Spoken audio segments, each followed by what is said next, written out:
Peace, blessings. It's the lyrical Buddah from Chi Dynasty podcast. You know what I'm saying? What's good?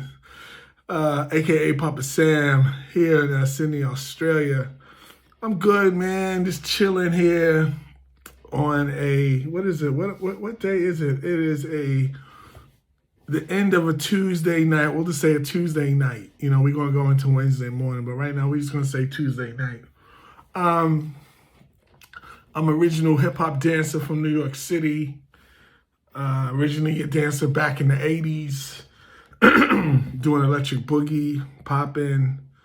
Then later in the mid-80s, late 80s, we switched it up to doing freestyle hip-hop dance. Then freestyle hip-hop dance. The freestyle was sort of like from around 84 to 86, 87, when the music started changing. I remember dancing to Big Daddy Kane. He's one of the first new styles of hip hop that came out that we was rocking to. Was it Raw or was it The Wrath of Kane?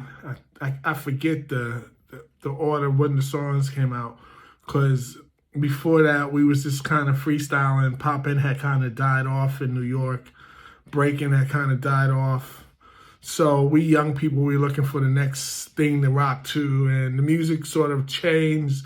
So as the music changed, some of us were still getting down with the poppin', electric boogie, and low breaking, but I think breaking got it the hardest, because like the next generation came in and they was like, yo, why you breaking, B? That's played, you know? So I think a lot of those young people that came from my generation from that, they kind of like stopped doing it because nobody was really messing with it. But at the same time, by that time, breaking had break dancing, for people who know what I'm saying, and breaking, it expanded. By that time, it was blowing up. But for New York, we were looking for the next thing to get down. So a few of us was starting to combine popping with this new style of freestyle hip hop dancing that we call it, and we was getting busy, just starting off with it and creating moves that went with the style of the drum beat and how they was rhyming, and so by the time Eric B and Rakim came out, Big Daddy Kane came out, we started rocking to their beats because those beats was dope.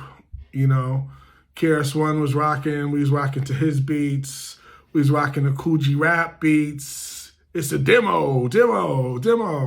So we was rocking, get loose to all those tracks. And then as more of new wave of hip hop was coming out, the more we danced. The more recognition we was getting all over again. So as a popper, we was dancing in the street, we was getting busy.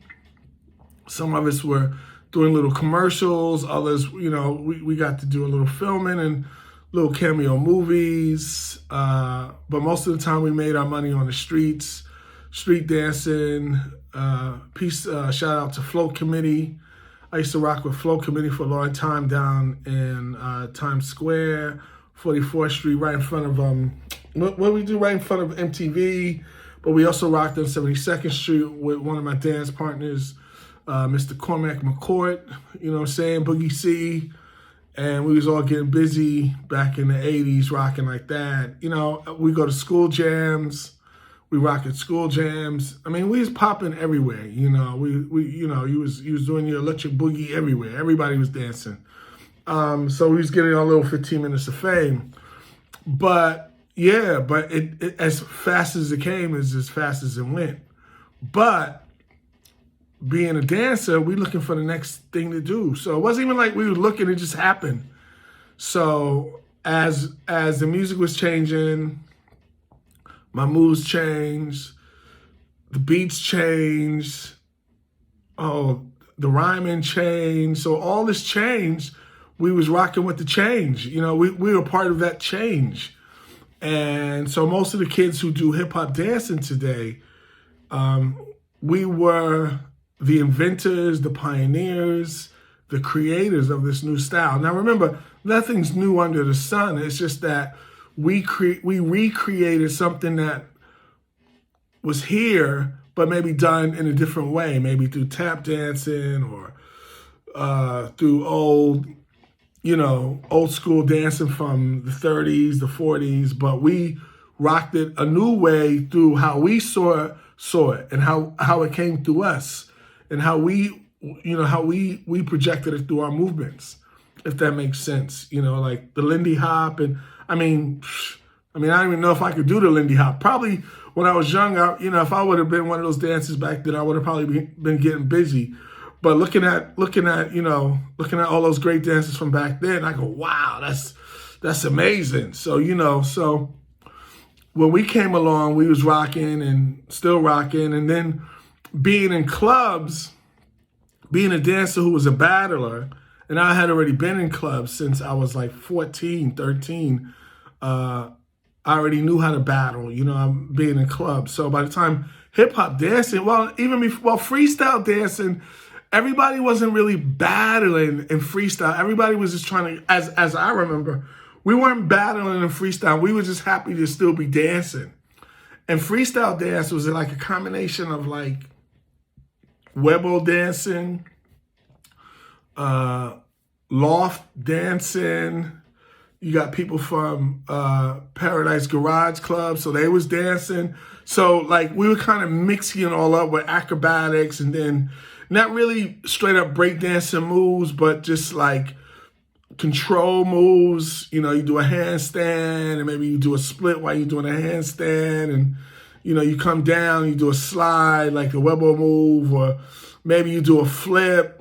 You add a couple of waves. You didn't do too much electric boogie because, again, remember, it was played. So nobody was really trying to do all that, but we combined it in the fusion. Now, while we were doing this, the music was starting to slowly change. So I remember the first time I was in, I think, a club called The World. And we were dancing in The World, and we heard Keith Sweat, I Wanna, and when we heard that, we just started rocking to that because the beat was dope. So you just groove to the beat. Like I said, when RAW came out, Raw, oof, that was not a joke. We rocked to Raw. Wow. RAW. When you heard that beat, when you heard the beat, when you heard the DJ drop that beat, the battle would begin. By that time, we was battling. We was straight up battling again, like back in the day. So the freestyle, we was battling, but not in the same way. People, like I said, people were happy to get back on. But there was a new generation, new energy. Young kids wanted to prove that they were good dancers. So a lot of times you be in a club and a kid come on and you just got busy. Nobody said, yo, it wasn't like the breakdancing era or the breaking or the popping, like, yo, what's up, man? You want to battle? It wasn't like that. It was more like, what's up, son? And everybody just got busy. And you already knew. We gave each other the eye without having to say anything. And when the music, and it was sort of like the music brought it out in you. The music just brought out this mad, crazy style of hip hop dancing, and you just wanted to battle. And us being battlers from the electric boogie days, we was already experienced at battling. Now, we were battling some people who were also former poppers who turned hip hoppers, and then we had new kids who basically did hip hop dancing. It didn't matter. We got busy to any music against anyone. And this would go on for a few years in New York, up into the 90s. Because remember, freestyle hip hop was around since 87, 88. And it started to slowly grow as more kids saw the dance, came across dance.